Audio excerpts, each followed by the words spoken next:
Ja, hallo. Velkommen til Rishikesh. Det er her turen rigtig starter. Jeg har kørt 3-4 timer ud fra Delhi og kørt nordøstpå op mod bjergene. Nu er der lige en ko, der står i vej for Leila. Men den er jo super sød.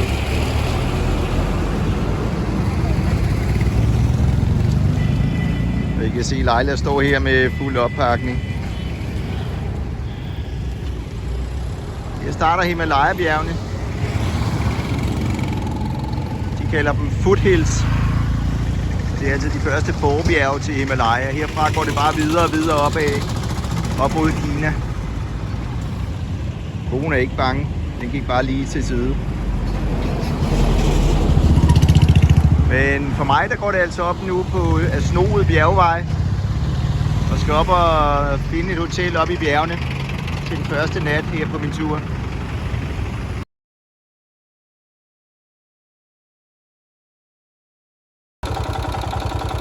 Ja, så går det opad ud i bjergene.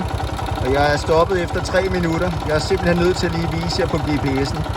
Det er jo en drøm af en vej for enhver motorcyklist. Så nu er det bare at sno sig deroppe af. Ja, hvis man kan lide at køre i sving, så er det her bare løbet. Vejen er faktisk okay nu her. Det er nok lidt mere ro længere op.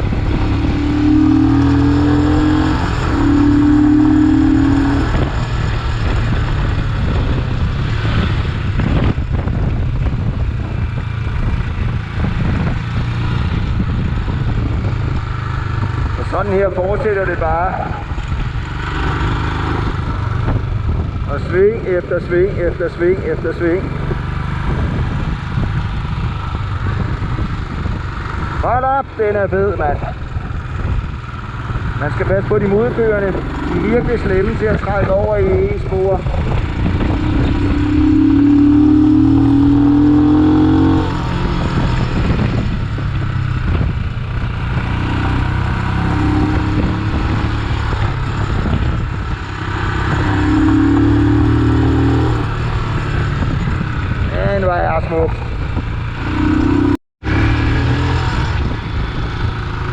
En af fordelene ved at køre på motorcykel, det er, at det er så meget nemmere at overhale. Man kan slet ikke sammenligne det med en bil. Og folk, som kører bil og ikke er vant til at køre på motorcykel, de synes måske, det ser voldsomt ud. Men motorcyklen er så meget hurtigere, og man fylder så meget mindre. Og man har faktisk et ret godt udsyn, så det kan ofte være noget nemmere at overhale. Lige her er det måske lidt for meget sving.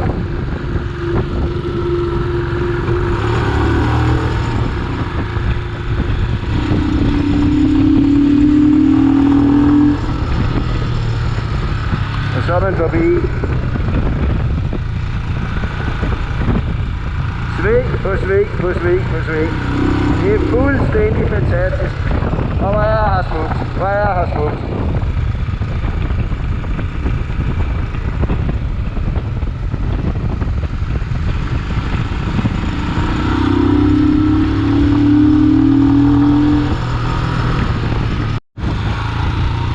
Det fortsætter heroppe af.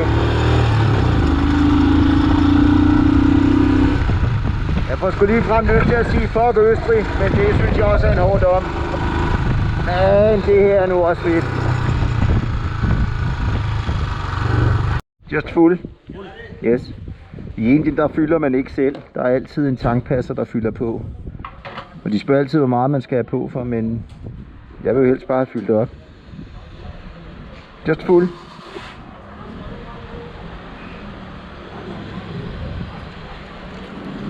Benzinen koster cirka 10 kroner literen her, så og Leila går langt på literen, så det er ikke lige frem det, der er problemet med brændstofudgifterne.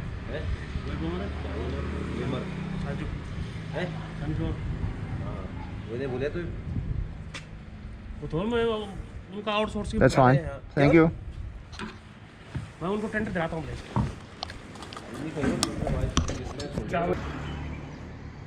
Ja, godmorgen.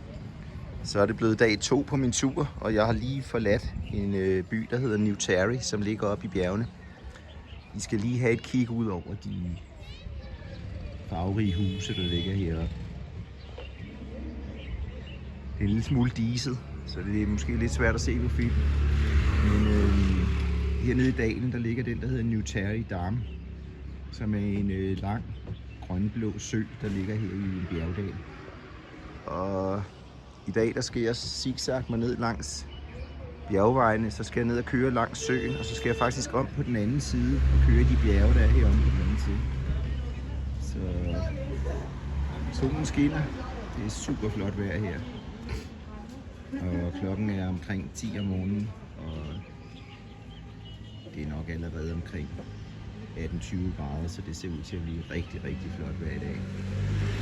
Men ikke isen brænder af senere på dagen.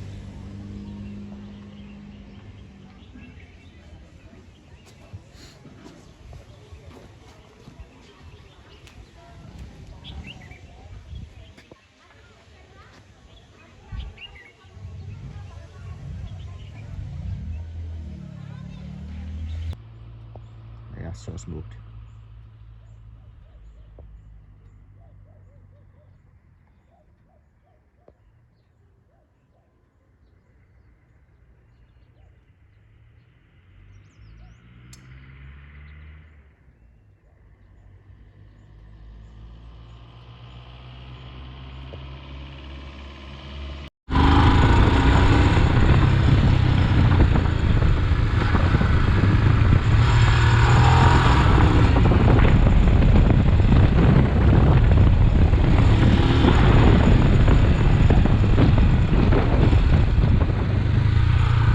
Se her, så skal man lige passe lidt på i svingene, fordi det kan godt være, at asfalten er god, men så lige pludselig så bliver den lidt rå nogle steder med grus og sand.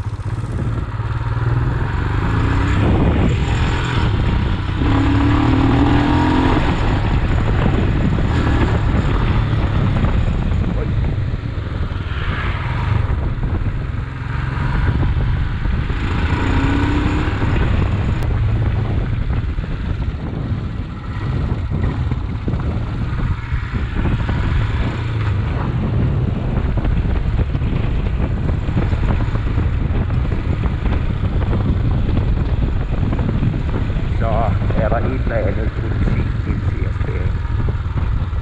Lad os se, om de er mig igennem. Hello, sir.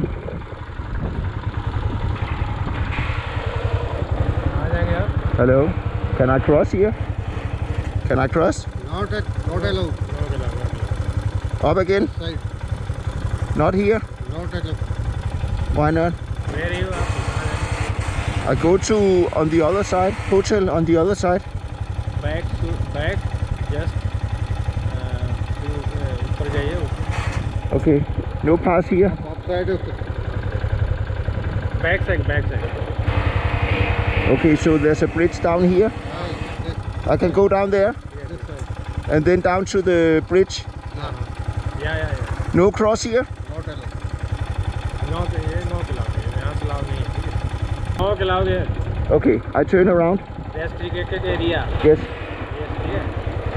So back. Yeah, I turn around. No. Yeah, I turn around. No. Yeah.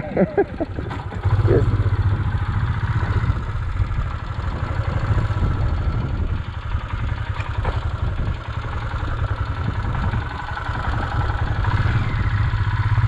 Okay. Bye bye. Nå, jeg fik ikke lov at krydse stemningen den her gang. Sidste gang der fik Manalens overtalt den til, at de godt måtte passere. Men en enlig europæer, det prøvede de så åbenbart ikke om. Så vi må finde en anden vej.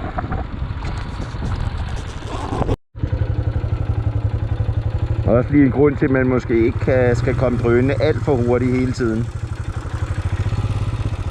Men de ser ud til at være vant til, at der er masser af trafik her. Vi lister igennem.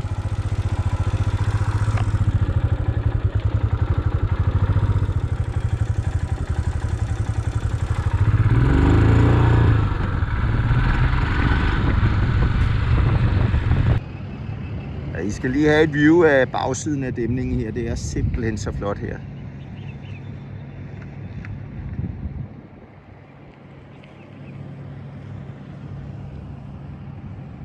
Men så vi kan se, så er der andre, der godt må køre over. Motorcykler og biler, men åbenbart ikke mig. Men det gør ikke noget. Det var en fantastisk tur bagom.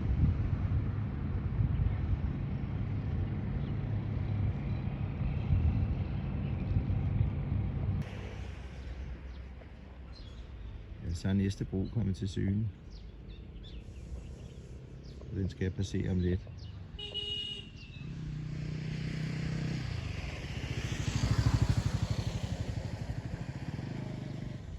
Jeg behøver selvfølgelig ikke at gentage mig selv. Super fedt. Så den glæder jeg mig til.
Og det ser ud som om jeg kan komme helt ned til søen.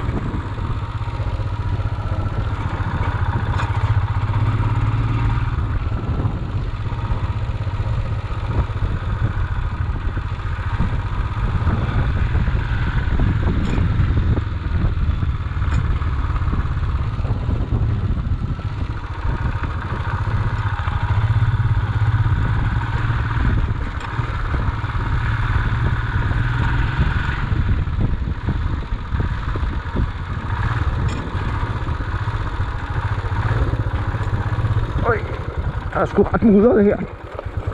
Fy for satan. Nå. Og så kom vi helt ned til søen.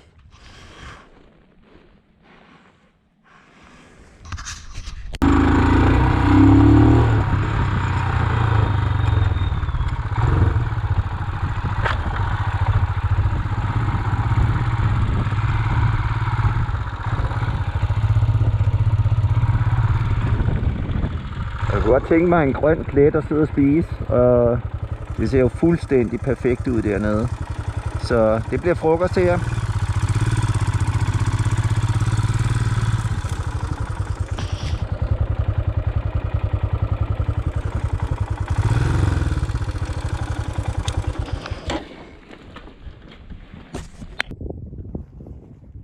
Okay, Katja.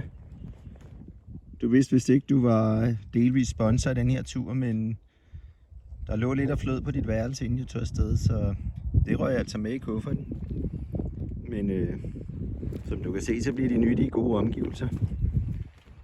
Så tak for spons. I 2016 så kom Royal Enfield med den, de kalder Royal Enfield Himalayan, og den er præcis bygget til det her. Og man må jo sige, at den står super råt og sejt i de her omgivelser. Det er lige præcis her, hvor Leila hører hjemme.